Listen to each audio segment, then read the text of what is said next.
Eu me chamo Paulo Ricardo e sou aluno do curso de Engenharia Elétrica da Universidade Federal de Roraima. Hoje eu irei explicar o teorema da superposição, certo? Esse teorema é uma ferramenta muito poderosa para análise de circuitos com múltiplas fontes, independente se forem fontes de tensão ou corrente ou mista, que no caso é o nosso exemplo aqui agora. Dando um conceito lá do livro Bolestar, ele nos diz: a corrente ou tensão através de qualquer elemento é igual à soma algébrica das correntes ou tensões produzidas independentemente por cada fonte. Ou seja, esse teorema nos permite encontrar uma solução para uma corrente ou para uma tensão usando apenas uma fonte por vez.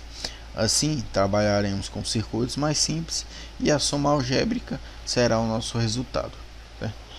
Então, vamos aplicar agora esse método da superposição desse circuito aqui para se tornar um exemplo mais prático, para ver como é que funciona.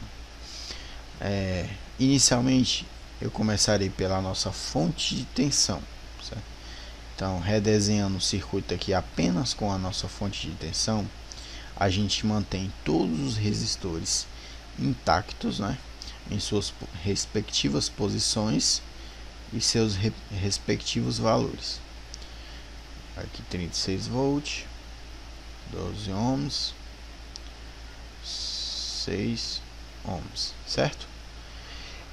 Onde era para ser a nossa fonte de corrente, a gente substitui por um circuito aberto, Então, nosso circuito apenas com a fonte de tensão fica assim.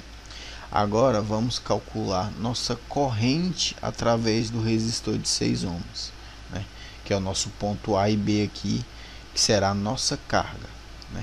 A corrente aqui da fonte de tensão sairá nesse sentido e passará aqui no resistor nesse sentido. Isso é muito importante lá no final, quando a gente for fazer a soma algébrica.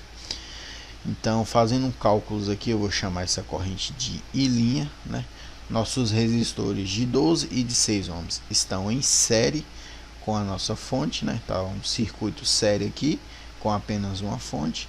A gente pode aplicar nossa lei de Ohm direto, que nos diz que I' será igual a 36 sobre 12 mais 6, o que nos dará 36 sobre 18 ou 2 amperes, certo? Agora a gente guarda esse valor e iremos redesenhar o circuito apenas com a fonte de corrente. Agora, nessa situação, a nossa fonte de tensão será substituída por um curto-circuito, e o resistor se manterá nas mesmas posições e os mesmos valores, mantendo aqui nossa fonte de corrente agora com o mesmo valor, certo? Agora essa corrente injeta uma corrente nesse nó aqui, nesse sentido. Os dois resistores que estavam em série na primeira situação estão em paralelo nessa segunda situação, e o sentido da corrente aqui é o mesmo, circula de A para B. Então, calculando, vou chamar essa corrente aqui de I, duas linhas, Calculando o nosso I, duas linhas, fazendo um divisor de corrente aqui desse ponto, pelo fato dos dois estarem em paralelo, a gente aplica aqui a nossa corrente de entrada, que é os nossos 9 volts, multiplicado pelo resistor em paralelo, ou resistor contrário, que a gente não quer, sobre a soma dos dois resistores. Isso nos dá uma corrente de 6 amperes. Pronto. Agora, nossa resposta aqui da nossa corrente circulante nesse resistor será a soma algébrica entre as correntes que a gente obteve em cada situação. Ou seja, nosso I aqui vai ser 6 mais 2, que nos dá 8 amperes. As correntes se somam pelo fato de que em cada situação a gente obteve a corrente no mesmo sentido.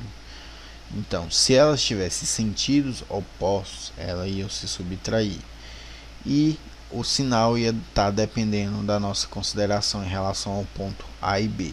Se a gente considerasse de A para B como positivo, né, de B para A seria negativo. Então, como os dois se mantiveram no sentido de A para B, a gente soma as duas correntes e ela obtém um valor de 8 amperes, certo? E para obter a tensão, aqui a gente pode aplicar a lei de Ohm ou recalcular os dois circuitos. Para facilitar, a gente aplica a lei de Ohm nesse ponto, né, que vai ser tensão vezes, vai ser igual a resistência vezes a nossa corrente, que nos dá uma tensão de 48 volts, né? Então, aqui a gente acabou de aplicar o método da superposição para resolver um circuito simples, né? Em circuitos com múltiplas fontes se torna muito mais viável e muito mais simples a resolução dos circuitos.